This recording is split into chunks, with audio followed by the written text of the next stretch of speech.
Well, I'm an avid reader of the Irish Times, and that same piece in the Irish Times, the first two paragraphs of it reported that Varadkar had said that Barnier had said to him that if there's no deal between the UK and the European Union, the EU won't require the Republic of Ireland to erect any more physical border controls on the border between Northern Ireland and the Republic, which absolutely contradicts everything that Leo Varadkar's ever said since he became Taoiseach about this vexed question. So I think that shows the extent of his credibility on this issue. And as for planes falling out the sky, the UK has the busiest, and I think the fifth busiest airport in Europe within its shores, and 3 of the top 10.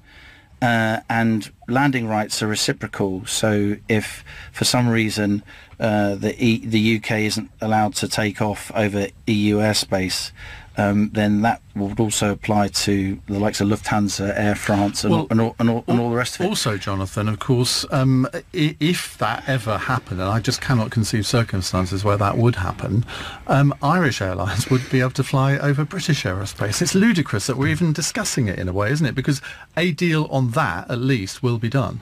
It's ludicrous that we're talking about a no-deal Brexit, because that is the consequence of a no-deal Brexit. We have to square up. Obviously, the EU hates the idea of no deal. No one is saying that the EU wants no deal, but what we are saying is that the EU will be a lot less affected by no deal than Britain will be, because no deal really does mean no deal, just like Brexit means Brexit. So at the moment, our aviation is governed by the Single European Sky, the European Aviation Safety Agency, the Aviation Single Market. If you have no deal, you fall out of each one of those overnight. And that is simply a fact. Even Philip Hammond has admitted that. Philip Hammond, arch Remainer, who's also the Chancellor of the Exchequer. That Philip Hammond. Yeah, who's an arch Remainer. Who is also the Chancellor, yes. Okay, well, we're not going to get very far with that. So Jonathan's whole animus is to try and massively undermine the bargaining position of his own country for some reason. I'm a traitor, I hope he's getting well paid.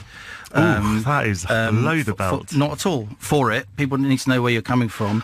In order to convey the notion that the UK has no choice but to accept staying in the single market and the customs union, which is completely contrary to the vote on January 2016. To the aviation agreements that Jonathan referred to are not part of the EU. They are. There are countries within the EU. No, they aren't. Crikey. Ian, can I have a word? There are countries outside the EU and outside the single market that are part of these pan-European aviation agreements, countries across southeastern Europe, countries in the Balkans.